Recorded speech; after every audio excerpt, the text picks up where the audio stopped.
Aloha, it's Katie and I'm back with another how to start a YouTube channel video for my YouTube 101 series. Everything in this series is things I wish I knew before I started my channel. Click this card on the top right to watch more of my YouTube 101 videos. I did how I edit my thumbnails, how to earn money, how to edit videos, and other fun stuff in my past videos. And if you're a small YouTuber, I have a little treat that you will really appreciate at the end of this video. If this is your first time in my channel, hello, subscribe, and join our Alohana, which is what we call our family. After you subscribe and turn my notifications on, just comment Aloha with a message you want our family to see, and I will feature you on screen like these wonderful people. I'm also having a summer giveaway to thank you amazing people, so enter because you have nothing to lose. When you see this, I'll be traveling, so you should follow my social media at alohakatieg. I will be live Snapchatting and Instagram storying. I know the last time I filmed this video, I had 20 or 30,000 subscribers. That was last summer, and this summer we've already doubled ourselves again to 55,000 subscribers. This YouTube 101 episode is all about how to get more views, subscribers, meet new people, and the basic camera equipment starter pack that every YouTuber needs. Part 1, filming equipment. The most essential, a camera. If you don't have a lot of money to spend, it's totally fine if you just have a phone camera or a web camera, because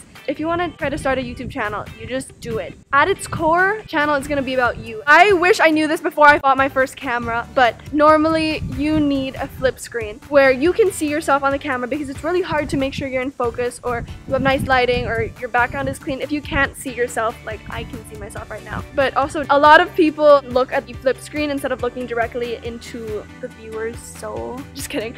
Just make sure you're always looking at the lens. Autofocus is super important to me. If you're asking your mom or a friend to film for you and they don't know how to focus the camera, your camera should be able to do it itself, so you can literally pull anyone and be like, hey, can you film a video for me? The typical YouTube starter package is a Canon 70D with the Sigma 30mm lens, and everyone loves Sigma because in the background it makes it super blurry, so you're like the only thing people look at. But right now my setup is just a Canon T6i or EOS 750D with the 18-135mm lens. If you're looking to be a vlogger, I was recommended by Bella and Lexi to use the Canon PowerShot G7X Mark II. Alternatively, if you have an iPhone 6, that is also pretty good. Second equipment, a tripod. I really tried to live without a tripod before, you know, just making makeshift ones and stacking books. Honestly, getting a tripod is so much more convenient because you can really adjust the perfect length and also the angle, and you can find really cheap ones. An extra battery is also always super important. I recently invested in a Rode mic, Video Mic Go, or if you're filming voiceovers, I know a lot of people just use their earphones, a built-in mic, or even the computer mic.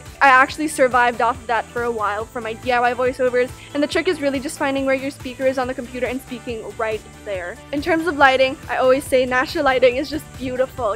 Okay, right now I'm getting like attacked. I would really only consider getting a full light setup if you have weird upload times. If you're busy in the morning and the afternoon, or you come late after school and it's already dark, then I would consider getting the softbox kit with the umbrella lights. It does get a bit complicated. It's good that it's consistent and you can, you know, artificially create it, but for some YouTubers, I know they struggle trying to set it up. It can be a hassle. Makeup gurus, though, instead of going with the softbox light set, they use a ring light, and I know some people like it because it reflects on your eye and then it makes you look like you're a cute anime character. The other extra equipment are green screens if you want to transport yourself. Stabilizer. I really wanted a stabilizer before. If you see those like nice swingy footages, I didn't have to invest in it because the trick is if you have your camera strapped, so this is my strap, it's gonna get a bit close. But when you're filming, you just want to pull it tight so you have more control.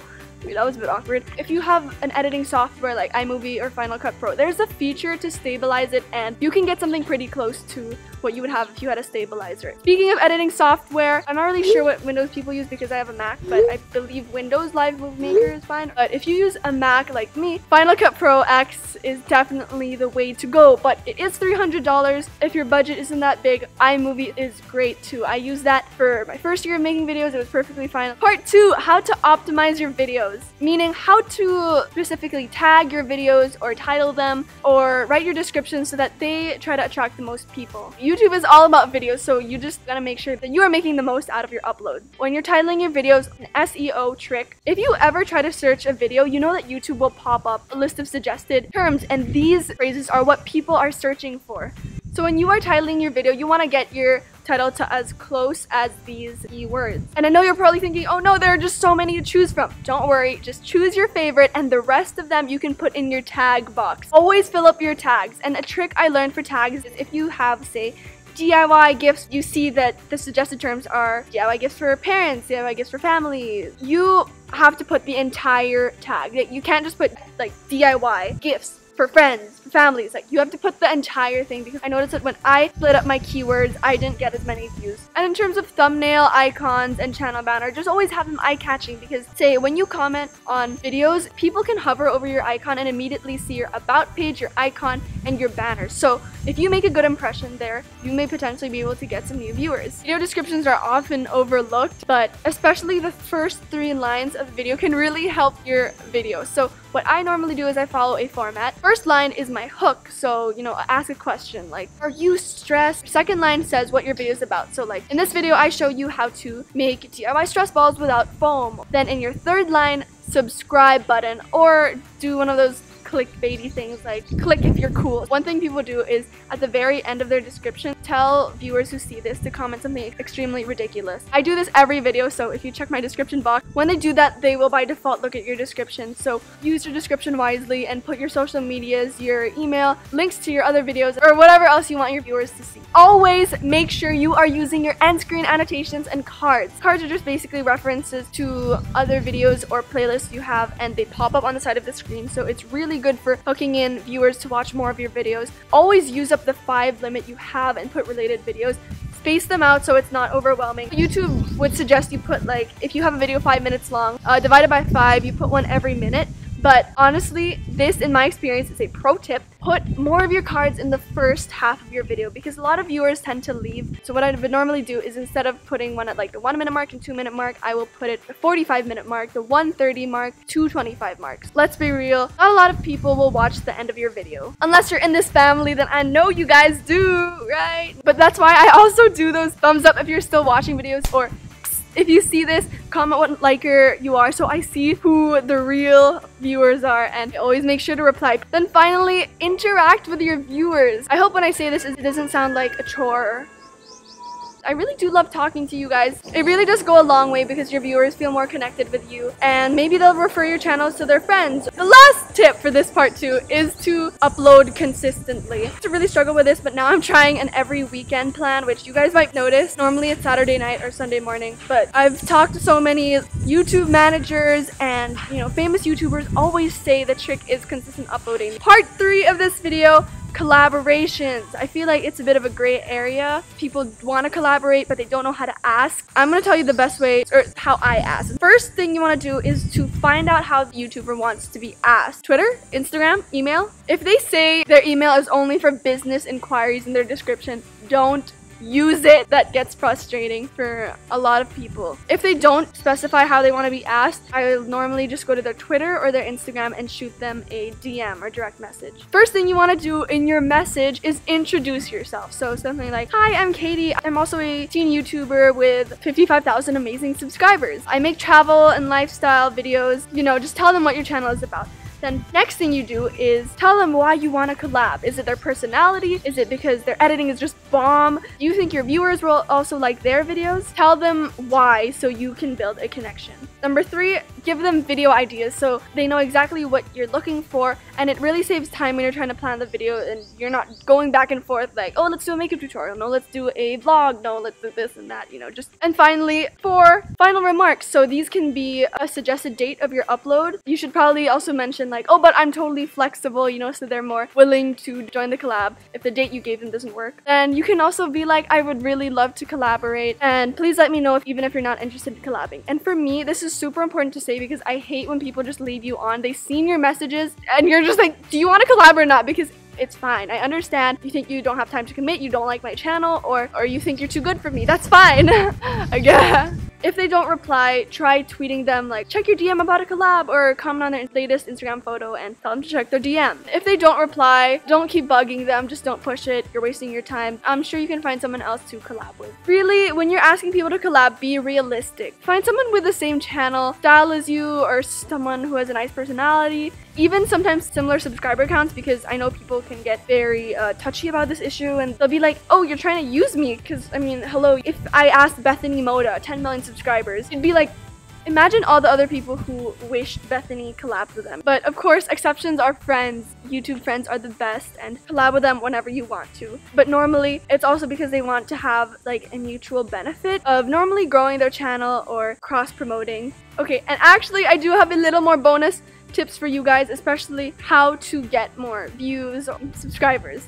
And just to get yourself out there in the YouTube community. To get more involved, comment on people's videos. I think a lot of you say this about me. You're like, you comment on every single video. And I'm like, yeah, because I love when I receive comments and I love replying. So I do the same to other channels that I love, thinking that hopefully they'll appreciate the comment. I always spread positivity. It's always support from me. The YouTube creator community came out, and I think it's a pretty good way for YouTubers to learn more about other things, to ask questions, join groups. There are even self-promoting threads where you can introduce your channel. Facebook groups. There are actually several YouTube Facebook groups I've joined before, and they're good ways of meeting other people, or if you want to do like for likes. But speaking of that, I would not recommend sub for sub, because you get very caught up in all the numbers and not much about what really matters in your YouTube experience. The subscribers and views and everything else will come naturally if you show your passion. One of my favorite things about YouTube is making friends. To support each other, where you can share advice, you can tell each other to look at your video before you upload it and they can give feedback. You can also message YouTubers to check out your channel if you're really that desperate. I understand when you start your channel, you really want more people to watch. You can do that, but if you ask them to check out your channel, make sure you say it nicely and it's genuine. So like, hi, I really love your channel. I'd love if you could check out mine. Maybe we can talk sometime. You know those comment threads on the super famous YouTubers that are like, any small YouTubers here want to support?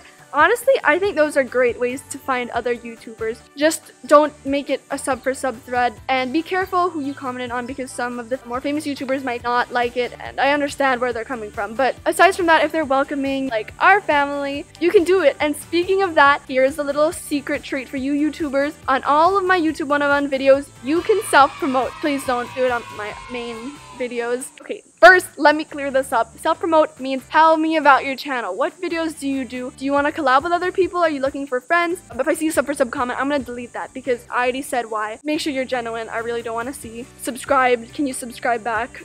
I know how hard it can be to grow your channel as a smaller YouTuber, so I want to make my channel somewhere you guys and the Alohana can come together, because I'm sure you can find a lot of amazing other creators in our family. And finally, ask your friends or your family to support your channel. I didn't do this at the start. I didn't want anyone to find my channel. These are great ways to get your channel more out there. But use your social media accounts. If you have followings on Instagram already, then definitely use that to try to redirect your audience to your channel, and vice versa. I hope you guys found that video helpful. Give it a thumbs up if you want more YouTube 101 videos, and subscribe to join our wonderful Alohana. You won't regret it. Scan my Snapchat on your right because I'm traveling, and click the very top right eye to watch more YouTube 101 videos. Join my giveaway. It's international, and there will be 4 winners, and it's June 27th. Check out my phone case collections. All my earnings are going to a water.org fundraiser. It's awesome. I love you to paradise and back. See you next week with another new video. Bye, guys. What is the point of having 1 million subscribers if only like one person watches it? Your mom. Thanks, Mom.